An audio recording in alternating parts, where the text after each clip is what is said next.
Happy 420, Nicholas. Happy 420, Caleb. I record from a place of shame this morning. Yeah. Once again, we did it again. Really, there's no one to blame but us. Fool me once, shame on me. Fool me twice, you're ashamed, I think is the George Bush quote. I don't know how the fuck he said it. Once again, we thought, hey, let's put some things in our bodies and then record. Hold on. We'll clarify what these things are. It was some weed penises. blunts. Yeah, it was penis. It was penis. Caleb's penis in his own ass. I want to say the night ended with you in a position that quite resembles a certain film we're a fan of by Gaspar Noé. That does not. I was just sleeping. I'm just saying how you were physically positioned was close. No. Yeah. No. I think that's your rapist mind. No. Mm-hmm. I didn't even photograph it. I could have to embarrass you. Like some of our friends do. Like some of our friends are prone to do. To take advantage of us. But game recognizes game. And I said, I wouldn't want that done to me. Is that the analogy? Sure. So we put penises in our ass. So last night we got together, right? And we did some episode recording, and then I said, hang on, here's a 6-gram jar of weed. We'll grind that up and smoke enough until we feel high. It's 420. We do that. I would say we both did about the same amount. We were, I don't think one of us smoked way more than the other. We ended up going through the whole jar. Damn. So we each smoked the equivalent. We each smoked about 3 grams of weed, which is like, I think most joints are usually like half a gram, something like that. So for 2 people without tolerance, we smoked a lot of fucking weed, and we sat down and we did a ramble episode, and you're going to hear portions of it. We listened through this morning, and there's some parts that are fun, and there's a lot of parts that are just too absolutely zonked out, just babbling. Yeah, there's a certain point where you ask me something and I just go, yes. And I don't remember the context, but there was a point recording last night where I was like tilted out of my chair a little bit. And it was, we can't afford to do this again because I hate having to go back in the morning. And we're making like more work for ourselves. We are. Mm-hmm. A new resolution for like post 420. Let it be known that, because we're coming up on a year of recording, because we started recording, I think, in April of last year. Resolution, New Year's on our calendar's time. After 420, I think we should be very strict about not doing these follow-up, not putting ourselves in a position where we have to do the follow-up recordings. So we're doing beers instead of hard liquor, and we're doing hard liquor instead of weed.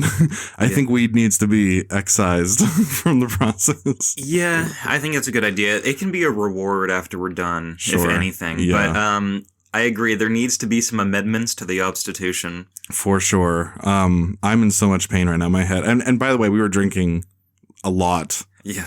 Drinking old fashions.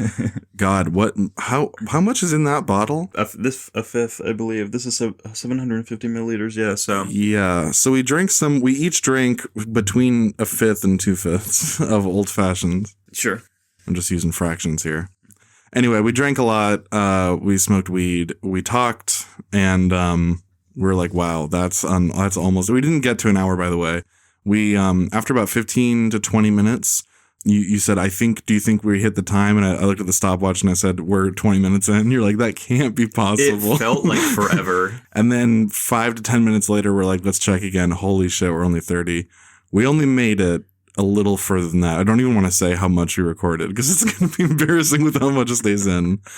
But holy shit, we said we can't do that. this is not good. Yeah, and I feel like we got through a lot of topics. Like in my brain, I was like, we talked about everything for like 5-10 minutes each. Yeah. And then you're like, no, we super didn't. We didn't. We would bring up a thing and then we moved on to like 30 seconds. Mm-hmm. It was very, I mentioned Ari Diane. It was very Neurotica-esque where it's like, hey, did you hear about this thing? The other person's like, nope, move on. Like, okay. And neither of us was in the state to persist, I guess. Mm-hmm. We also tried to make it a clean episode and that did not last. This is going to be the worst episode to edit. If you guys are listening to this right now, this could be an hour in. This could be 8 minutes in, depending on your recording. Hang on a second. Pinky promise right now. This episode, put out your fucking pinky. What are you saying? Tell me first. Well, put it out first. Okay. We don't have to interlock yet, but put it out. Put it out. Okay. We haven't so far said anything that has to be censored, I think. I'm also on the moon right now, so I could be wrong. But for the rest of this episode, we don't say anything that has to be censored. We're super careful. We keep each other honest. Okay. We do 0 N-words. We do 0 F-words. We do no J stuff. We do nothing that needs to be censored. Okay. Even that. We're leaving that in. They heard all of that, even though it sounds clumsy. Okay. Pinky promise? My finger feels like it's 100 pounds right now. Pinky promise me. Lean forward, motherfucker. Okay. Break your fucking cherry. Okay. We took an hour. Leave all that in. We're only a few minutes in. What the fuck were we talking about? Get your dick sucked by a goddamn motherfucker. No, I don't. I really don't know. I don't remember. We have to figure it out. Work with me. What were we saying? So we were talking about. Yeah, I think it was fucking. I don't know. Your older brother's fucking. Fucking. It was COD Zombies Battlefield. Yes. Yeah, COD Eminem. Zombies. Eminem. Yes. Recovery. We talked about Julian Donkey Boy. We talked about how there's a sequel. Can I pitch you my sequel to Julian Donkey Boy? It lasted, I think, 3 minutes, and then you called me the N-word like 10 times. It was way more than 10 times. It was a lot. Kino der Toten is in WoW? I don't believe you. I don't believe you. Richthofen. That was Kino. I don't believe you. I think that was Black Ops. Dude, no. WoW had knocked der Untoten in the house. Kino der Untoten is the fucking theater. That was Black Ops. Shit, I broke the rule twice. Caleb, first of all, I think I'm right, though. No, Knock der Untoten was WoW. No, Kino is the one that's really... Yeah, no, Kino is WoW. Kino is not WoW. WoW had Knocked der Untoten, which is the house, the basic map that was Knocked der Untoten. Oh, wait. Black Ops that had... Hang on. Oh, hang on. Hang on. You're talking. Hang on. Hang on. I can't get over. I can't get over. You're projecting right now. Shut up. I'm saying to and Hang on. No. Hang on about that. It's 5-3-6. Hang on about that. I'm saying zombies. No, we're talking about Kino der Toten, dude, which was on Black Ops. Zombies, not WoW. WoW had the Japanese one. It had the German one. Had the German with Richthofen's like layer, the silent science area where lightning bolts happen. That was a different thing. Okay. Now. So Knocked is the house where it's like the plane has crash landed. It's the intro to Zombies where it's like the planes and everybody's running. Yeah, we tried to make it a clean episode so there'd be less editing. Turns out we created something where there's going to have to be super editing. And that means I get to do things to your whole... No, you don't. No. 420. For legal reasons. Hey, mofos. It's a clean episode from here on out. I'm so sorry that I said the N-word earlier, aka now. No. Hang on. It's the clean episode from here on out. So without further ado, let's get into it. We're going to try our best to have a sober conversation about these topics. And I don't even really remember what I said about the things that I have here to share. I barely remember what you said about the things you had to share. So this will be kind of new for both of us. Yeah. And you, the listener, can hear this drunk and sober version and determine which was better. And you can vote. Go to the comments on YouTube, write into yourolderbrothers@gmail.com and tell us, should we smoke the same, if not more, weed next year and try this again? Yeah, which is more entertaining, us being sober and boring or us literally not making any sense, being high out of our fucking minds? You decide. You know who else is done, Caleb? Who? Eric Clapton.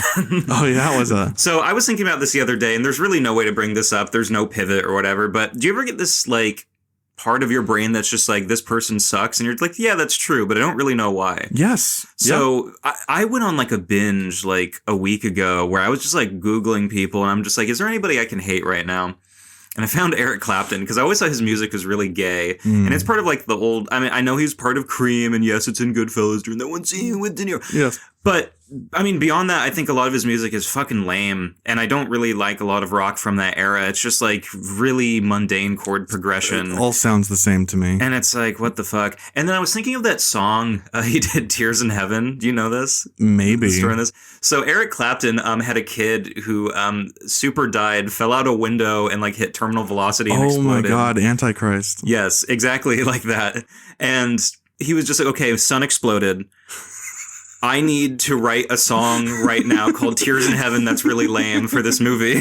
Yeah. And it was funny because he wrote like the first verse of it. And he's in mourning, I'll give him that. And he wrote the first verse, and he goes to like his like songwriting companion. He's just like, can you finish this for me? And the guy's like, no, what are you talking about? This is about your son, dude. And then eventually he's just like, please, I'm doing heroin. He's like, fine, whatever. So like, most of the song about his son dying isn't even written by him. Yeah. Which is funny because it's like, Eric, this is the one moment where it's like, you need to kind of lock in and put your heart out on the page. And yeah, the song did well. It reached like a number 2 or whatever on the charts, and people like it. But you listen to it, and it's just like, it's so lame. Like, if you've never heard it, it's just like, would you know my name? Yeah. If I found you in heaven. It's just so gay. And it's like, shut the fuck up. So he's got a writing team. He has a writing team because he cannot put any emotion out there. Because I assume just drugs have just like destroyed his brain. And I was thinking of it just like, I was doing that thing of like, you know, you do like gay parodies of songs or whatever. And I was just thinking, it's like, would you write a lame song if I fell out a window? Would you suck my dick? He's writing about how he wishes that his son landed on his penis instead of the concrete and exploding. So I wish my son fell out the 50th story of a hotel onto my penis. Wouldn't that have been a better outcome? Would you fall on my penis and suck my dick? This is what all male thoughts lead to, by the way. When you see anything that's just too tragic, you're like, what if it was about penis? That is probably like the most unique thought we've ever had. Nobody has ever made a gay parody of Tears in Heaven. We're there first. But we're on base. He's a genuinely bad person. He is an admitted rapist. What? So he was dating George Harrison's ex-wife, Patty Boyd. I thought you were going to say he raped George Harrison. Would I rape the Beatles? No, but Patty Boyd took her from George, apparently. They wanted to have a kid for a long time, but I think they had like infertility in some sense. They're trying to do like IVF or whatever. Yeah. And then he cheats on her with some model. She gets instantly pregnant, the model. Mm-hmm. And then Patty Boyd finds out and is like, okay, fuck you. And they have a babby. He's living with her. And then for some reason, I don't know what it was, but they're just like, yeah, of course you can play by the window on the 50th story of this hotel in New York. Yeah. He said, okay, thank you, Mummy Daddy. He falls out. Eric was like, he was like at a different hotel doing like some work bullshit or whatever. Yeah. And he was going to meet his son. And then he has like a Departed S scene where as he walks in, it falls right. No. Not really. I like picturing him. He looks over the window, just sees a pile of blood, just a red mist way far down, and he's like, interesting about that. Unfazed, starts writing his song, I Can't Do It. He writes his song, Sun is dead, window. He's writing all the benchmarks. He's like, I need to hit, okay, sun, dead, window, exploded. I can use this. Cry. Back in the 70s, he was pretty outspoken against immigration because he's from England. Mm-hmm. He was giving a concert, and there's a quote that's just titled, Keep Britain White, that I thought was hilarious. Yeah. He gave a drunken rant on stage for this British politician named Enoch Powell, who was a right-winger. Uh-huh. And I'm just going to read this verbatim so that everybody can enjoy what he said. Quote, do we have any foreigners in the audience tonight? If so, please put up your hands. So where are you? Well, wherever you all are, I think you should all just leave. Not just leave the hall, leave our country. I don't want you here, in the room or in my country. Listen to me, man. I think we should vote for Enoch Powell. Enoch's our man. I think Enoch's right. I think we should send them all back. Stop Britain from becoming a black colony. Get the foreigners out. Get the wogs out. Get the coons out. Oh my God. Keep Britain white. I used to be into dope. Now I'm into racism. When did he say this? 1976. It's much heavier, man. Fucking wogs, man. Fucking Saudis taking over London. Bastard wogs. I don't know what a wog is, really. Britain is becoming overcrowded and Enoch will stop it and send them all back. The black wogs and coons and Arabs and fucking Jamaicans don't belong here. We don't want them here. God. This is England. This is a white country. We don't want any black wogs and coons living here. We need to make clear to them that they are not welcome. England is for white people, man. This is Great Britain, a white country. What is happening to us, for fuck's sake? Throw the wogs out. Keep Britain white. So he was speaking 50 years into the future. He would definitely be on Alex Jones now.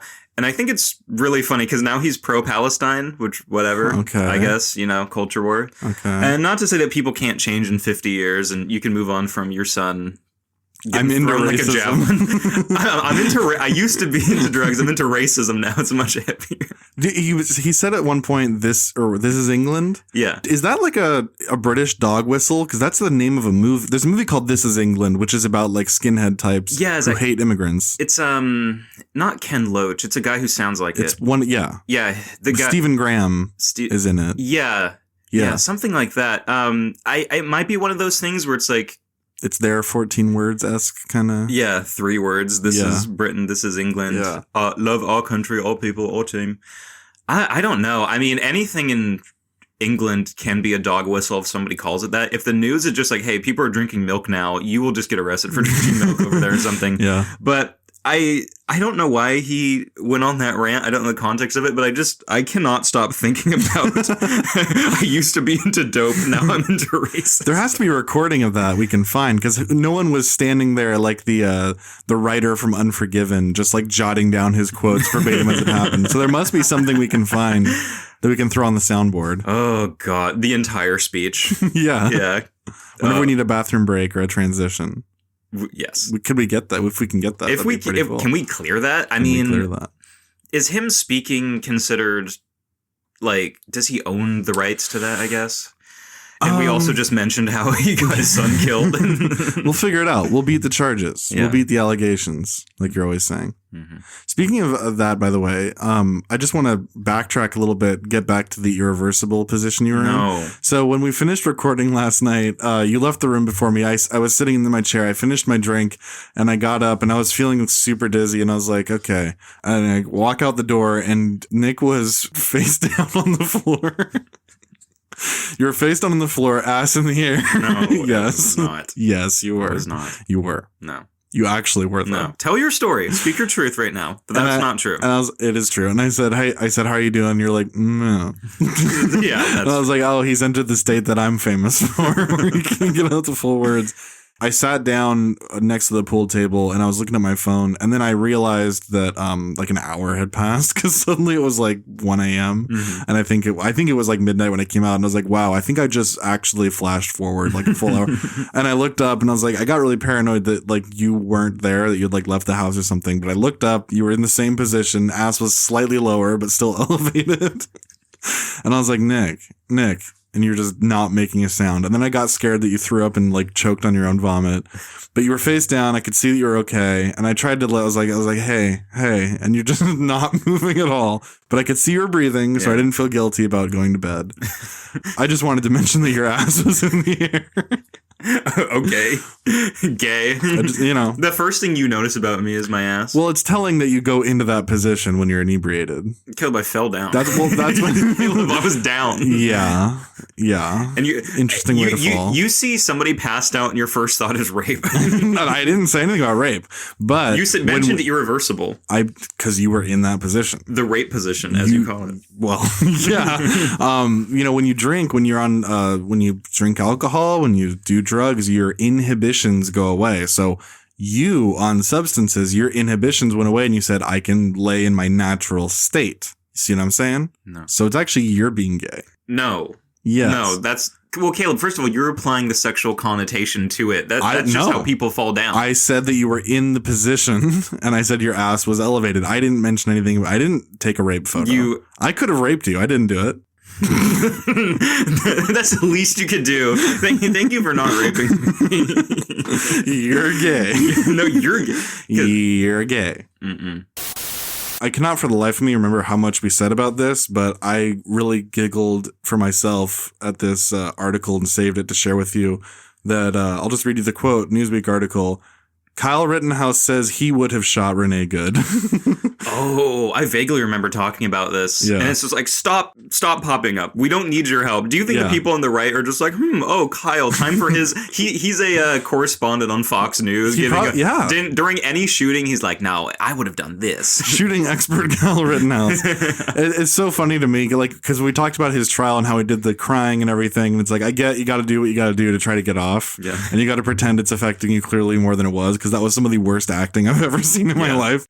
But it's funny that, like, the second the trials, this would be like, this is, it's not that it would be. This is actually kind of on par. It's similar to the way OJ carried himself after he breached the charges, where he just kept being like, I'm going to find the killer, if they're even out there. And it's like, well, why do you keep doing these cheeky, like, half in, half out kind of implications of the murder? Where now Rittenhouse, anytime there's any kind of tragedy, he pops up and he's like, well, if I was shooting her, I would have done it like this. I would have shot that bitch in the fucking forehead. He could be a resident gun expert for Fox News. Maybe. I mean, he might be like a Turning Point spokesperson. He's going to be like in a PragerU video. Yeah. Yeah. He's younger than us, I think. So give him some time. He'll be a rising star. He'll be a politician. Yeah. He's on the path. He went against the grain on something and everybody was like, hey, stay in your lane, you fucking He said something. He's like, hey, I don't think it's a good idea to be like invading Iran. And they're just like, hey, buddy, we saved your career. Yeah. He got the call. Dude, well, there's so few allies left. Trump has shed all of the like conservative alternative celebrities that were shilling for him. Mm-hmm. All of them are on bad terms with him now. Candace Owens. Yeah. Tucker Carlson. Mm-hmm. Megyn Kelly. Yeah. Definitely others that are leaving my mind at the moment. He did that post where he's like, fuck all Alex Jones. Yeah. He's like, fuck all of you guys. So he needs Rittenhouse. What does he have left? He has Rittenhouse, Jared Kushner, Laura Loomer, maybe. I don't even know if that's it's funny. Like, I can't think of a single celebrity ally outside of like Sylvester Stallone now.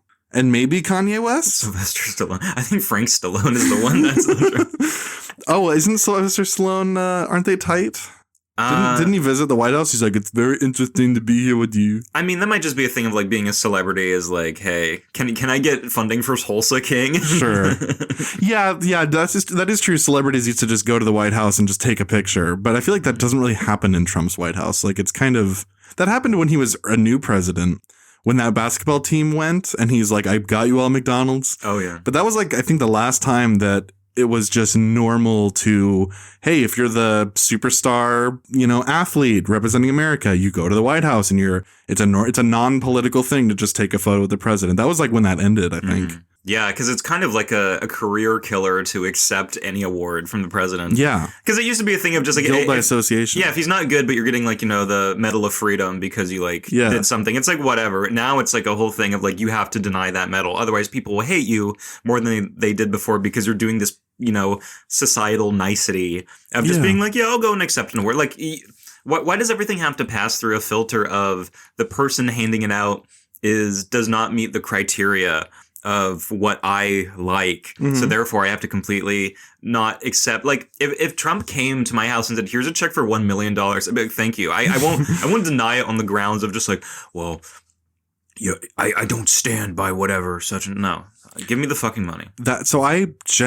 In principle, I agree with you. I've been considering recently, like as recent as about a year ago or so, I had a conversation where I was like, well, yeah, I mean, like if the president, regardless of who it is, if the president invites me to the White House, like I would go, but now I'm kind of questioning it where it's like, especially with Trump, like, even though it's so not in my character to be one of those, to be like, no, I'm not going to, associate with he's so bad that I kind of feel like, I kind of get it now. This is what I was saying about Jimmy Kimmel and Stephen Colbert after Trump did the like open the strait, you fucking, when he did that tweet and was like, praise be Allah and civilization will die tonight. I was like, this is so bad that I kind of actually always forgiven with all of these like really annoying like lib comedians that were just constantly doing doom farming basically about Trump forever and guilt shaming people for association or even non-political association with Trump. Like, I don't know. I'm evolving a little bit. Maybe I'm becoming old and soy.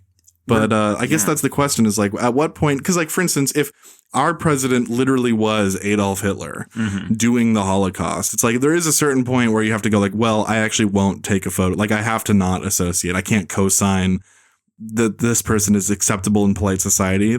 And Trump isn't Hitler, but there is a point where it's like, well, when is he actually crossing that? Like, what will it take where the average person is like, okay, this actually is too far. Yeah, and then when Nuremberg 2 starts and everybody who's related to him gets executed. Yeah, exactly. Once the liberals get a backbone and do what everybody wants at this point. Yeah. Are you going to be, the guilt by association of just like Caleb Linder, racist podcaster, helped him get his 5th term, and then you get lined up against the wall? See, I don't even think of it in those it's not about self-preservation of like, how am I going to look later? I mean, this is all hypothetical because I'm never going to meet him, but it's not even for that. It's more just like for my own being able to feel okay. It's like, at what point do you have respect for yourself? Have you ever seen the video of when academics interviewed Kanye West? And he's like, hang on a second. He goes to the next room and he comes back out in a all black Klan robe. Yes. I've seen that. There's a clip of Joe Budden talking about that where he's like, listen, if I'm academics, if I'm here to interview you, you go to the next room, you come back in a black Klan hood, I have to hit you and then I have to leave. I can't do an interview with it. And then all the other people on the podcast are like debating like, well, you know, you're there as a journalist, you're trying to document the thing, whatever. And he's like, I get all that. But what self-respect do I have if I let you talk to me in that hood? Like, I have to punch you. Yeah, you have to check somebody. Yeah, and that was a very, like, that's kind of how I feel about this. That was that kind of like, it is what it isness of like, I'm not arguing politics, I'm not arguing optics, I'm not talking about any of that. It's just like to be able to sleep at night, like, what am I going to accept, you know? Yeah. And I've been a very live and let live guy about politicians and politics for my entire adult life at this point, where it's like, I really don't like any of them, and I really think anybody who gets that emotional about them and judges other average citizens based on who they vote for is stupid.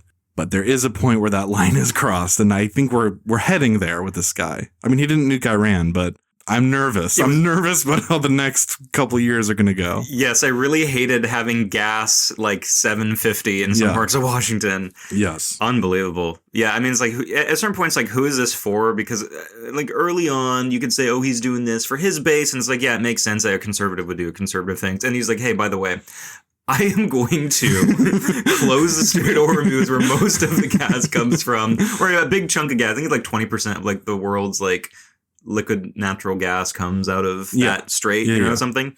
And, you know, we don't build our own pipelines to Alaska here, so we have to buy gas from the Saudis and the Middle East and Russia and all that stuff. And it's like, well, okay, first of all, if gas in certain parts of the state is more than the federal minimum wage, $7.25. It's like, you are like, I mean, there's no defending stuff like that. Like, what the point I'm trying to make is, before you could say, oh, he's doing this because it appeals to like A, B, and C.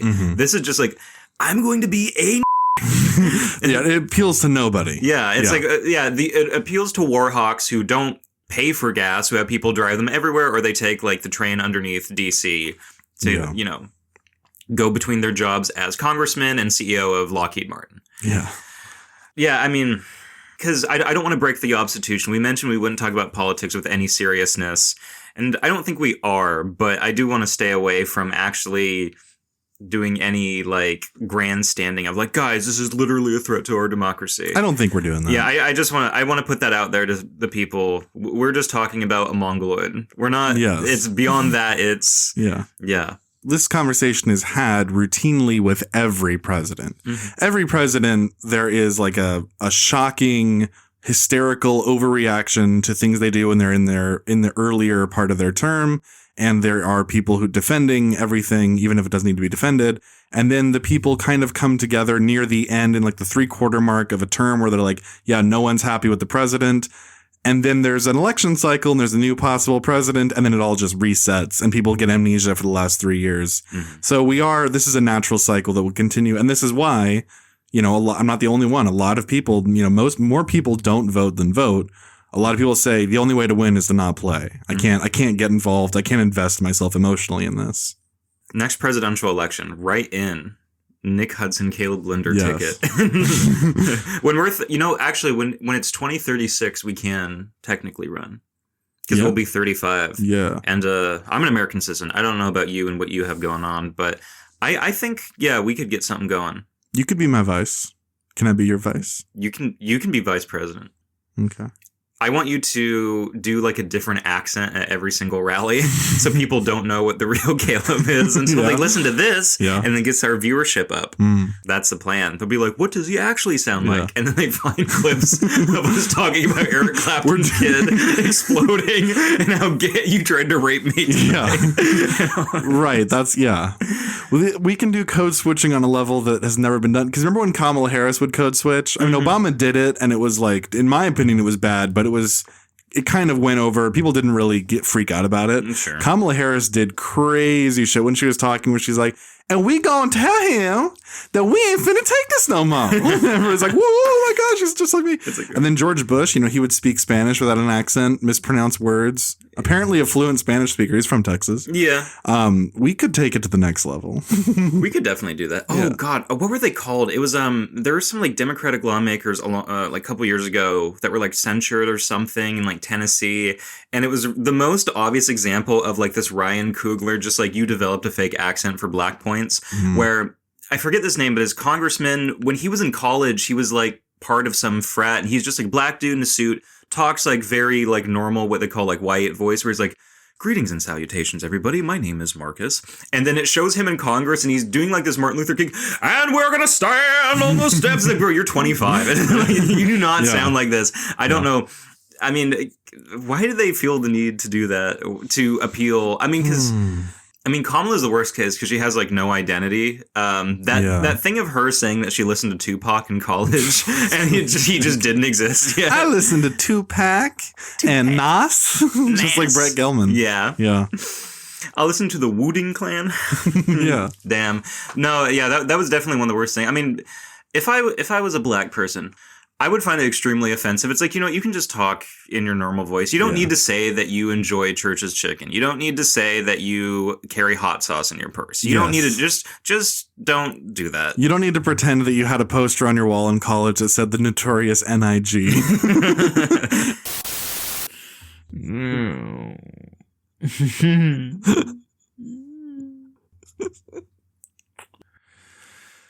But I said, hey, man, the world ain't built for me. The N-word.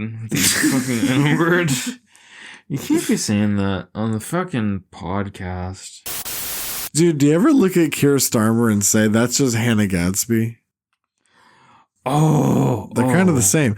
And Keir Starmer was like, yo, Kanye, you ain't fucking touring in my country.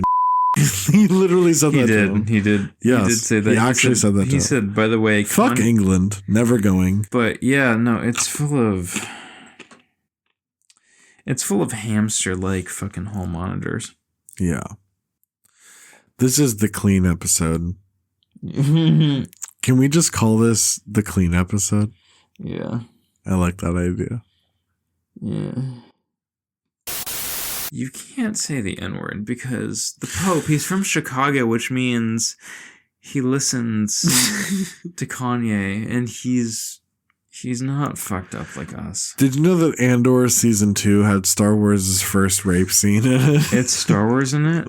Wait, the first rape scene? Yeah, Andor Season 2, first time that rape was depicted in Star Wars. If we had our way, it'd be A New Hope. Caleb, I feel like we need to defend somebody real quick that we haven't really talked about on this podcast, but do you know who Sabrina Carpenter is? I've heard of it. Okay. She's a carpenter, famous for her buildings. No. She was performing at Coachella. She's a pop star, very famous right now, when she was playing on the piano, and then somebody in the audience was doing like an Allah Akbar. And then she looks out and she's like, what is that? Are you yodeling? And the person's like, yeah. And she goes, I don't like that. Yeah. Turns out that this person afterwards says, oh, it's my culture. And she's like, that's your culture? What is this, Burning Man? Turns out that is apparently, according to the Muslim world, a wedding chant that is popular in, I believe, either Egypt or Morocco. So everybody's like, Sabrina Carpenter is a racist. She has a swastika tattoo. Heil Hitler. Yeah. That's what everybody was saying. And then she had to do like a little press release thing of like, I didn't, now I know what it is. And you can yodel or whatever. Like this thing of like, hey, black people aren't going to buy your albums anymore. It's for dumb culture reasons. Yeah. So everybody was giving her shit. Well, when I say everybody, it was mostly annoying people who still use Tumblr. They were giving her shit, saying, hey, you're a racist, and it's a concert. People are supposed to make noise. No, you mongoloid. She was performing a slow song, and then somebody started just basically making, like, noises. Yeah. And disrupting her performance. Disrupting it. Meanwhile, everybody else is quiet, or they're like, clapping or saying like, yeah, you know, cool. And then you're making extreme noise. Yeah. And I don't understand this thing. People always say it's like a third world thing to just like make noise and be okay with just like constant screaming in your ear. Sure. Which is maybe why they're the way that they are. Yeah. But I have to defend Sabrina Carpenter. I don't really like her music. I've listened to a decent amount of it, and I think it's very corny. But I'm sorry that you had to apologize for being right. Yeah, if you're from an area that's like very overpopulated and poor, you don't have Marvel movies, so screaming is kind of like your entertainment. You're like, oh my god, okay, the people are around. Yeah. It's like how like birds when they don't know if their mate is nearby, they'll be like deet deet, they'll make a little noise, and their partner makes it back. They go, okay, he's still there. It's like if you're a knife carrying individual, it's like I need to know that there's some of my kind around who will have my back. Now I want to ask you because she dissed the wedding chant. That's kind of like if somebody shit on Leo's whistle in One Boner, right? Where it's like, oh, that's a cult. You cultural. The white folks saw it and they're like, oh, he whistled, but everyone else was watching. They're like, oh, that's our thing. Mm-hmm. Do you think there's like a knife carrying individual who's going to hand Sabrina Carpenter a note that says we're going to kill you after the show on stage? Like you were talking about that cartel video the other day. Well, not cartel video, but the video of the dude who got the cartel death threat. Yeah, there's a famous video of some guy down in Mexico, and he gets handed a piece of paper on stage, and it basically equates to, yo, essay, we're going to kill you. Yeah. And he reads it, and he's like, oh, damn, and then he goes on. And then he got killed that night. And then he did. Yeah. Yeah, so that's going to happen. Apparently, I don't know, Louis Farrakhan put her on the list of people to die, trichnologists or something. But, yeah, I feel really sorry for her because they gave her shit for something that I think 99% of the world would be like, hey, you're at my concert. First of all, it's not a wedding. Why are you doing the wedding chat and a concert? You dumb fucking animal. Doesn't make any goddamn sense. So most people who live in either a house or apartment, not a mud hut, would be like, hey, can you be quiet for 5 seconds while I start my song? But they say, nope, have to scream because I'm so happy. Yeah. Well, at least they're not blowing up. I guess that's one positive. It looks like all the pop stars are going down, dude, because Sabrina Carpenter had this snafu. Mm-hmm. Billie Eilish showed her twat on stage. She did, yeah. And she also...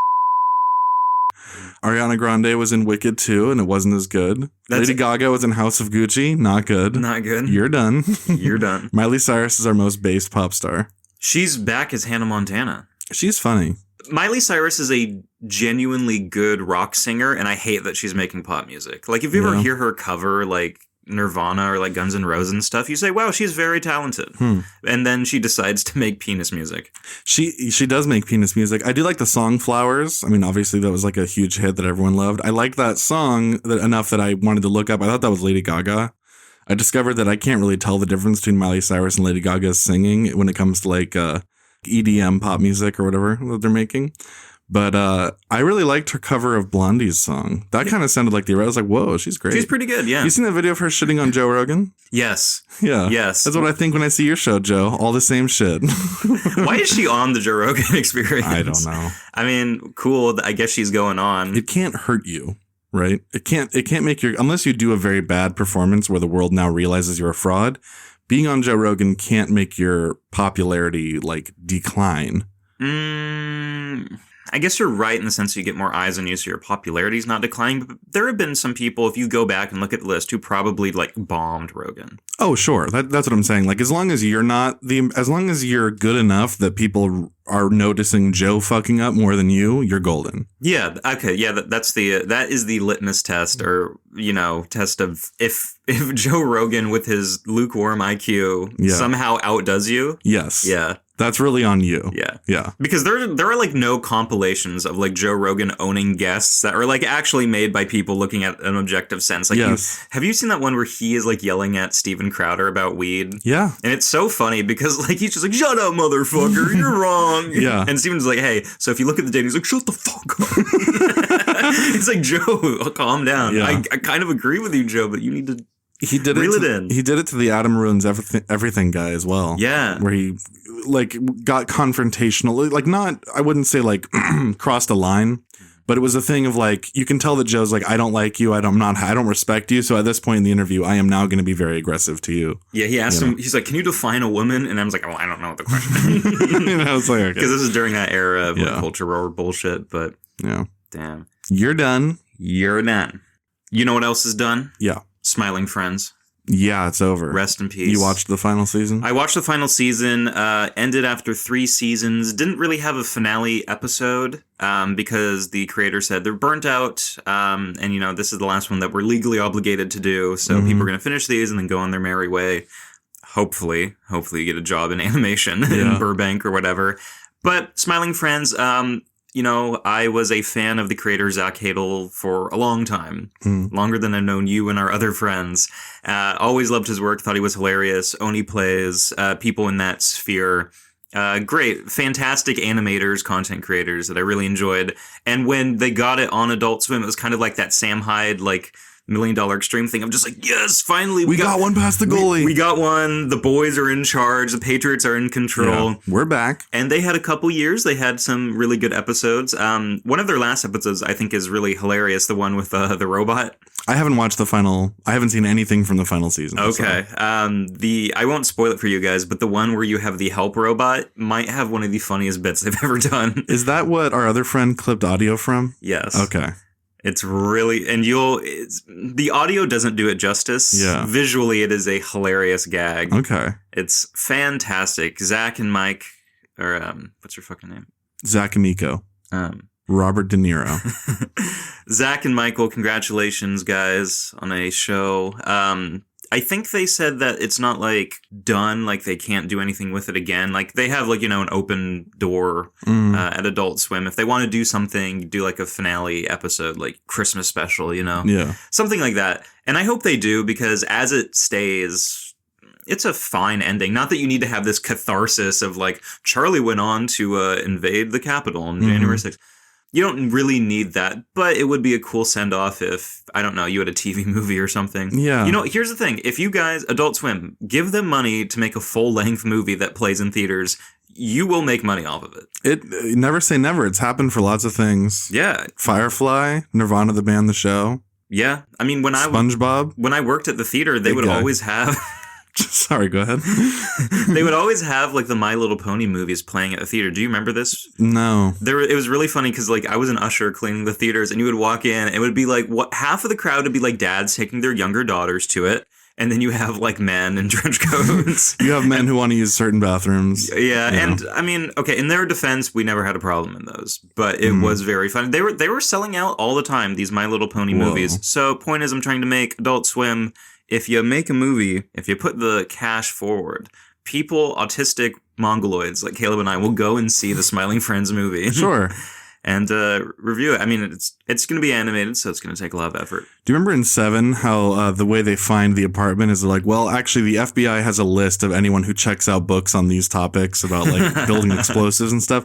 I feel like if you bought a ticket, if you're above the age of like, 15, let's say, male, and you buy a ticket to a My Little Pony movie, you need to automatically be on one of those lists. I feel like you'd catch more bad guys doing that filter system than like looking at people who are reading about thermite. I think you should get like a star on your driver's license where if a cop pulls you over, he just has to give you a ticket no matter what. Yeah. I guess the biggest compliment I could say about Smiling Friends fans is that they are in all shapes and sizes. I mean, I've seen like old black people, young internet racists, black people, normal people, communist, fascist, literally all sides of the political spectrum, all races and creeds are like, I like Smiling Friends. Yeah. Which is cool. It's good. It's good to have everybody together on one thing. We need more of that. We need more like silly comedy that is achieving that, and you don't feel like they even really tried. Like Family Guy is supposed to be that. People talk about it like it is, like it's this irreverent show that anyone who just wants to laugh can watch, but it's like, it's very lazy, and I'd rather have fewer episodes of a high quality thing where it feels like there's some kind of idea, and it's like they're ending the show. Maybe they just are like, hey, we're going to be phoning it in if we feel like we've exhausted this idea. I want that. I want more silly comedy that is like quality before just creating a giant library of shit that's mediocre. That was exactly their reason, because they got greenlit for 2 more seasons after this, and they had said before the show even came out, they said, yeah, so Michael and I, we want to do this as long as we have ideas and it's not killing us. Yeah. So the fact that they're just like, we're done. All of our ideas besides this aren't going to be like interesting episodes. They made, I think, probably like 30 episodes, and they're all of good quality. Yeah. Some I like more than others, obviously, but I mean, it's cool to have somebody go out on top and go their own way and say, hey, Adult Swim, thanks for those seasons, but we're not going to use them. Yeah, we're done. We're done.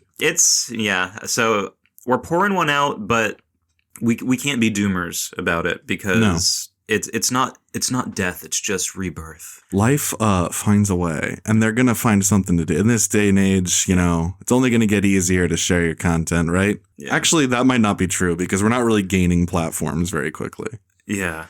It's probably actually harder to break through the noise. Oh fuck. They're having this conversation. We just killed ourselves. Oh my god. Yeah, hopefully they find something that can make them some money. I'm sure they're doing fine. They must have something in the works, because why would you kill the cash cow without certainty that you got something else cooking? They got some kind of deal somewhere. Yeah, they probably have like a blank check with somebody. Smiling Friends, the show, the movie, coming soon. We talked about this last night, and there isn't a whole lot to say about it in the first place, and I feel like even if I'm not making a lot of sense, most of what I said last night is probably serviceable to this topic. I brought up Louis C.K.'s book, Ingram, that he was promoting. I like literary fiction, and I've been known to even read some fiction written by, non-fiction writers, at least by trade, comedians, other celebrities, when they try their hand. If it's good, I'll give you a fair shake. And Lawrence Ingram's book, Louis C.K.'s new novel, Ingram, Lawrence Ingram, is fucking bad. Isn't that the lady on Fox News? Laura Ingram, yeah. Lawrence Ingram has written a new novel called Louis C.K., and it's really stupid. It's not worth your time. Don't buy it. Louis C.K. is, in my opinion, extremely overrated. He is an embarrassing personality these days. He is going around talking to like Bert Kreischer about the good old days of comedy. Dude, I would rather you never came back. Like, if you have to come back on the terms of associating with comedians, you never would have been on the same level as, like, in terms of quality of your actual stand-up, your craft or whatever. If the only way back is to mingle with these people that are way below where you were. I was going to say way below you, but he actually just is at their level now. He's very cringe. He wrote this book, which is very stupid, very sappy, very like first time writer, like 13-year-old idea. Where it's about a sad boy and everyone's mean to him and he has to go on a very cliched kind of premise of like, he's in this horrible world, this, I guess, Southerner. It's not like placeable, the era it takes place in. It feels like he just had a notion of what like the great American novel is and then just started writing it.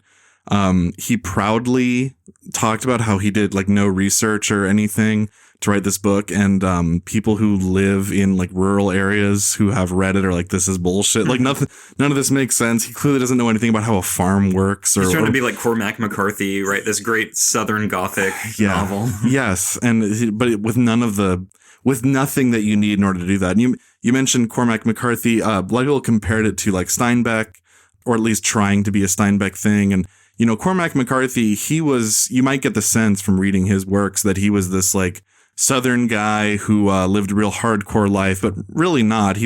I think he was born and raised in like Boston or something, or I could be wrong. Maybe it was a more affluent area of the actual South, but he was born in like a middle class or upper middle class family, had a normal life, went to college. Like, he really wasn't that guy, but he captured it so well because he did his research and, he talked to people and he would read hundreds of books to prepare to write one of his own. And Louis C.K. said, hang on, let me just improvise and then people will buy it because name recognition. And it worked. And that pisses me off. I really hate when celebrities who are good at one thing, or at least made their all their money and fame in a certain area, are just like, oh yeah, I can absolutely pivot and do this. Like if you're a Kardashian, you're just like, I'm gonna do a makeup line. Like that's one thing, but don't run for Congress. Don't do anything. Yeah. Don't try to be a lawyer, Kim. Yeah. And Luis, I mean, I've seen all of Louis, and then at a certain point, like the first like season or two of Louis, it's like, oh, this is funny, and then he just tries to make something extremely like gripping and sad. Yes, like with a Robin Williams episode, which is a good episode by itself. But in season 5 of Louis, it's just like not funny anymore. Yes, and Horace and Pete. Yeah, and his movie 4th of July with Joe List, like all of these things, yeah.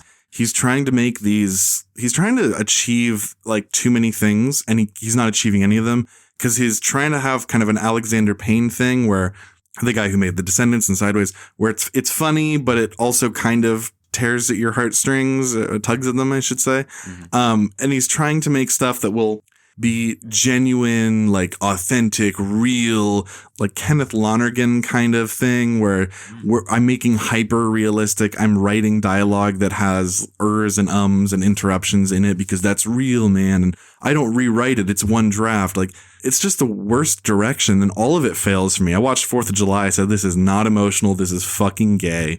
He should just try to make something funny. Cause he has the ability to do that. His stand-up back in the day, in my opinion, is pretty good. Like, I don't like stand-up, but it's for what stand-up is. It was pretty good. It wasn't lazy and whatever, but now he's in that Dave Chappelle world. Mm-hmm. He's trying to be taken seriously, and it's just not good.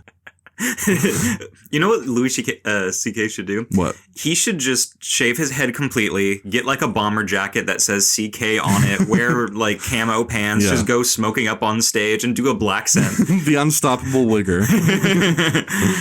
And then my sister, she died and she's a fucking bitch. No. Basically, the book is about a sad boy and sad things happen to him and he's sad because of that and he's a boy. It's infuriating to hear Louis C.K. talk about this book. It's just nonsense. I mean, the story is just absolutely nothing. Like I said, it's Days of Heaven written by John Steinbeck, but done by a hack. It's absolutely nothing. I'm very unhappy this book has generally favorable reviews because the first few pages are fucking terrible. Mm. And if that's published in a book, you should put it down after the first few pages. You should say, not for me. And the number of people who have finished it and they go, well, I'm a Louis C.K. fan, so I read it and I like it. Fuck you. All right, I'm going to drink some whiskey. I'm extremely high. This made me think of something just now, and I never thought I would utter these words, but I respect Stavros Halkias for when he makes a movie just actually trying to make a comedy. Yeah. And even though he gets a role in fucking Begonia somehow of just being like, yeah, so I'm a fat rapist. I respect him for understanding what he's good at and not trying to rise above his station. You can tell Louis thinks very highly of himself. He thinks he can do anything. Mm-hmm. And it makes sense a little bit why he has that because he's been validated in so many fields. Mm-hmm. Like as a dramatic actor in those movies in 2013, in Blue Jasmine and American Hustle. That's you know, people liked his performances. So it's like, okay, I can do the serious acting. I can already do the comedy. I can do the stand-up. My TV shows are popular. People are buying my book. They bought my movie. Like everything he does succeeds financially and mostly gets rewarded. He mostly gets praise. He gets rewarded from the audience. We talked last night. I won't reread it, but we were talking last night. I was telling you some of the quotes of people reviewing the book. And people, and I read the reviews, the positive reviews on like Goodreads.com and shit. They're all saying things like, the positive ones are all like, oh, you know, Louis C.K. Oh, for a first novel, it's pretty good. Oh, I'm a fan of Louis C.K. You can hear his voice. It's not great, but it's pretty enjoyable. You just like Louis C.K. and you want him to succeed. This is a bad book. It has embarrassing. The first paragraph says, I'm not kidding, Nick. I'm not jerking your penis with 3 hands and 1 foot. Mm. The opening paragraph or second paragraph says, when I was a boy living on a farm, I had to tend to the horses in all the ways that horses need tending to on a farm. Where it's like Brett Gelman level. Dude, did you even try? He tended the horse. He really did, though. He fucking milked the horse. Yeah. He raped the horse. He fucked the horse. And a common theme of people who positively review it say, yeah, it's amateurish. The story is cliched. It's not very well written, but I enjoy Louis C.K. It's like, It's just a cult, basically. It's not a good review. I looked at the reviews. There was one review that had me laugh, and it was like a half star, and it just said, quote, "My copy came with cum on it." Because Louis C.K. is a pervert. He coomed whammon. Another review said, quote, "Halfway through it and I can't put it down. A lot of storytelling cliches, but I don't mind them." Yeah, like I said, you just like Louis and you want him to succeed. This is not cattle. If I branded you, it would not be a crime. You know, and he's writing another book, he claims, that he talked about. I watched some clips of him promoting the current book, and I said, I can't do this anymore. I can't listen to comedians talk about anything. And now they're ruining, you know, like you can have stand-up comedy. I don't care about that world. You can have it. Mm-hmm. Do whatever you want in that way. Don't come into the literature scene. Don't come into my corner. You're in my house now. You're in a dying industry and you're making something that's just like complete trash. And it's like, dude, just hang it up. You can't do everything. In fact, you can barely do anything, Louis, technically. Mm-hmm. You just have a lot of goodwill because fans of stand-up will literally just buy any piece of shit that has their favorite comedian's like brand on it. And stand-up as a whole right now is just so unfunny that they're just like, please, we forgive Louis for all the stuff that he absolutely did and admitted to. And we just need him back. We need any person who's been funny before, who isn't talking about they pussy or the culture war. You can go your own way, folks. You can turn your back and say, no, this is not good anymore. I'm not gonna. Mm-hmm. We don't have to keep buying Eminem's albums when they're terrible. It's fine to say like there was a good period and then it stopped. Yeah. You know, and you should mature and you should start a new chapter. You don't have to follow these people around forever and go like, no, we need to support him. We need to support him. We need to make sure that he stays rich for doing mediocre bullshit forever. Mm-hmm. Sad. You're done. You're done. People are vulso now. They don't want to fuck on purpose. They don't care. Whoa. They say, hey, pussy, don't. I don't need it. And if you put sex in a movie, it will actually drive down viewership among the demographic that we want, which is black teenagers sneaking into A24 movies that are PG because they fucked up. What was I talking about? Last thing I drunkenly rambled through last night that I want to talk about again is how Gen Z is very sexless, and movies, production companies, studios have apparently said, hey, Gen Z doesn't like to see fucking in movies. Get that out of here. Yeah. So I don't understand why this is really, but it is a thing that people have measured and have shown that there is some aversion to just any type of TNA for Gen Z. They've realized that people, they don't want to see tits. They don't want to see even man ass, which is what a lot of chicks see.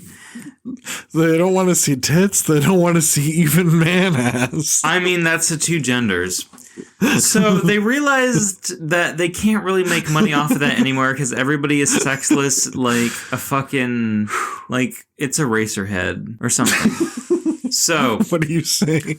I'm saying now that people have made movies around this, and I don't like it anymore. Yeah. That sounded like Isaac Lund. So the movie, they made the movie, and I put the movie and eat the popcorn with the butter, and so the butter come on with a bean in her, and then also, so I say really about that, and then I say they put the tits in the movies, and I don't like the movies, and. Movies before, you know, you had like erotic thrillers, and we do still get those. Not every movie is meant to appeal to Gen Z. It's meant to appeal to people who like a certain genre. But this is a thing. This is a huge crisis. The birth rates are going to fall. We're going to become like Japan. People don't have sex anymore. We see those articles all the time. Gen Z is having less sex than any generation ever. Yeah. And I really don't know what. Maybe we can solve this right now. What do you have any hypotheses of why people our age and younger are just not getting it? They're choosing not to get it in. I mean, being volcels, I think they're different things. I think that we can theorize about why people are just not having sex in their personal lives, and we can theorize about why seeing sex in movies is not appealing. They're probably related, but I think they're probably different. I think the movie thing is just as simple as like, you've been watching hardcore pornography since the age of 10 on your iPhone. It's like, is that going to be, I mean, it's a hack example, but it's just, I think that just is true. It's just like seeing nudity in movies isn't special. It's not going to be special if it wasn't the only time you were seeing it or whatever. But as to why people are just not having sex, I mean, it's probably a combination of like, there's just a lot of stoking of hatred between the sexes on social media. And that's where most people's lives live. Yeah. Lives live. That's where most people's time is spent, I should say. There is no third space anymore. You know, you have work, home, and then third spaces. There is no third. People don't go places and hang out. So when you're at home, you're looking at stuff online, which is meant to stoke hatred and mistrust between the sexes. So that's probably the biggest factor. It's a free market. Yeah. Debate me in the fucking marketplace of ideas, Brett Gilman. So I'm saying right now, basically, you can fucking make any. This is fucking me up. This is giving me. You know when you go to the Sim. You know. Okay. You're playing The Sims, and you give your Sims a command, and they're just like, okay, I'll do that. I'll go shower, so the hygiene it gets into the green now. And then you get out and he's like, I want to watch fucking like penis TV. And you say, no, I need you to tinker on the stove, which increases your handyman level. And you also become a better, you can fix more stuff like the treadmill. And when you fix a TV, you don't explode and die, and the Grim Reaper takes it. So I might take the Grim Reaper. I don't know what you're saying with that last one. What? With the Grim Reaper in The Sims... Yeah. You die, and if you have traits that are just like unlucky, he's like, you fucking died. But if you're lucky, he's like, hold on, it was actually a fluke, and I'll give you one more chance. So in The Sims, you have 30-second amnesia on this. This is fucked up. This is actually. Do you see in that blanket right there? Do you see Among Us? Do you see? Wait, what? It looks like Among Us. Are you talking about this blanket? Yeah. So for the listeners, the 3-point line. Nick is pointing to a blanket that has a basketball court, and he's losing his mind, and his head is shaking. His eyes are going full Chinese, and his face is very red. It's the court, and it's the 3-point line to the free throw line. Yeah. And it looks like Among Us. Yeah, it looks so like Mike Wazowski, dude. You're right. Mike Wazowski. This guy was the bad guy. Was a spider. Why was he a spider? Do you know that? Folks, don't do drugs. I also think that there's a point in the rat race of dating apps where on those women are definitely the choosers. Like I remember looking at somebody I know's Hinge or something, a different age group, but still, and she had like 200 likes, and on Hinge it's all men who are sending you messages, you know, that's how it works. And I'm like, it's really fun because no man in history has ever had 200 matches on Hinge just in his, you know, like, hey, respond to me right now. I've never used dating. I did have Tinder for like 24 hours in 2016. Oh, yeah. I didn't match with anybody. Like I didn't get a you both liked each other thing. I swept the app. I swiped on people, but like I had it and I was like, okay, I get it, whatever. And then very soon I was just like, not for me. Nothing even happened. I was just like, I don't want to, like, I've never entered that world, so I can't really speak to it. I can't add anything to your hypotheses on that.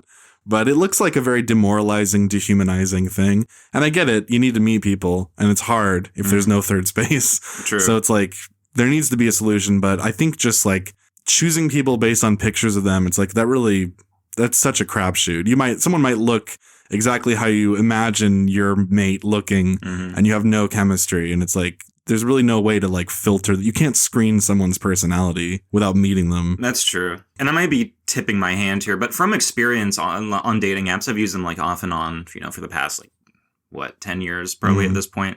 Most of the women on there are extremely dull. You start to realize that a lot of pretty women have no personalities. Yeah. Love one-word responses, even though you give them something to work with. Yeah. And it comes to a certain point where it's like, this girl's pretty, but it's like I've said before, I'm just like, all right, you're not responding. I'm just not going to talk to you. And they're what? I smacked my foot down on the ground on the tile and it hurt. Oh my God. Okay, don't cut any of that out. Hang on. This is so funny. Hang on. What were you talking about? Oh, basketball. You said Among Us. I'm Volso. Yeah, you do. Yeah, leave that in, please.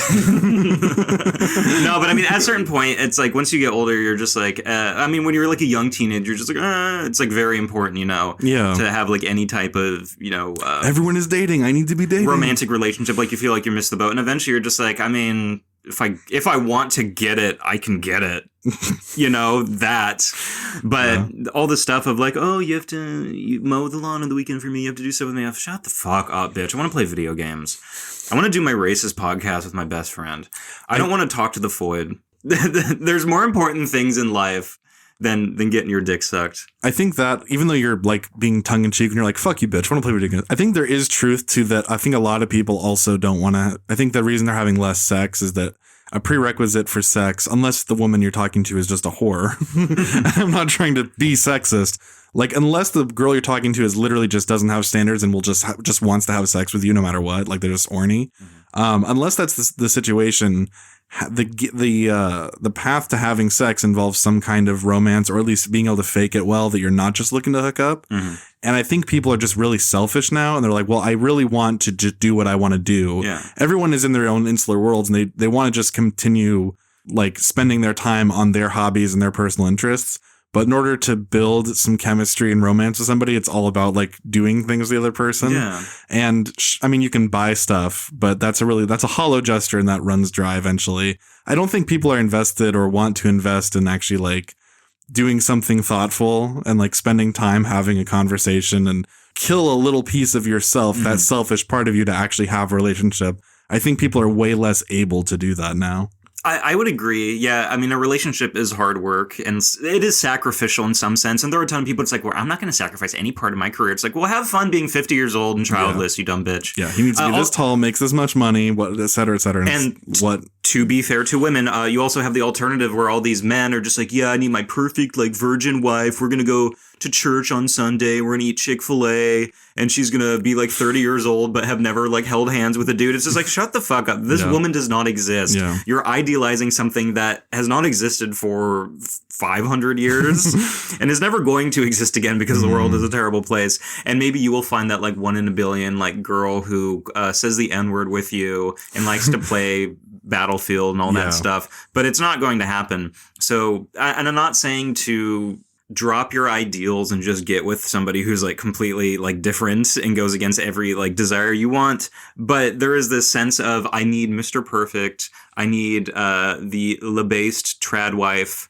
who is going to be everything I want. I'm not willing to work. I'm going to homestead, and my wife is going to be barefoot in the kitchen with our like 10 towhead kids. And it's like, no, first of all, you don't have a job. You play video games all day and you just masturbate. There's no way that a woman is going to find you attractive. Yeah. There are tons of people who have this mindset of, I'm just waiting for some random MILF to like swoop me off my feet and take me into this mansion and pay for everything. It's like, no, this is not happening. You're not getting a sugar mama.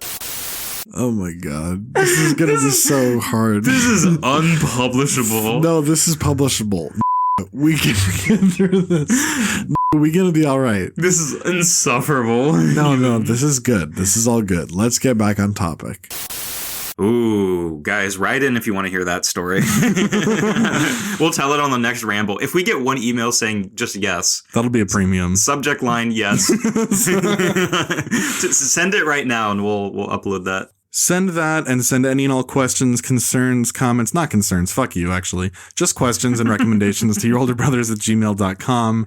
Subscribe at patreon.com/yourolderbrothers. $5 a month for an extra episode every Monday. You can find us on social medias. We are on, on TikTok. We got deleted within a few minutes of being on TikTok. Yes, we got our first content strike because bullying, because I called Lena Dunham fat, and also made fun of a lady who hated us in the comments. What? So I didn't even get to see the comment. It was already gone that quick. You messaged me about it. You said there's a woman who's mad at us. Yeah, there was a lady, because TikTok, I guess, just has a ton of people getting recommended. We got a couple likes, but she's like, you thought this 8. And I was like, what the fuck are you talking about, you dumb bitch? Okay. And then instantly bullying strike. I appealed it, which is the bad thing to do, because when you do that, you get the strike. Mm-hmm. Otherwise it gets just taken down. My bad, but I really don't care about TikTok. Instagram and YouTube are completely fine though. Your Older Brothers podcast might be on TikTok when you're hearing this, maybe not. Might be on TikTok, might be on X. We're on Instagram, Your Older Brothers Podcast. We're on Letterboxd at Yob Podcast. Our name is Nick & Caleb. You can find us that way. We're reviewing movies while they let us. Go to linktr.ee/Your Older Brothers to see all of our links. Check out the YouTube channel. Got some other shorts that'll be coming out in a little bit. Got some other video content in the pipeline. Nick, let's skip 420 next year. Where that?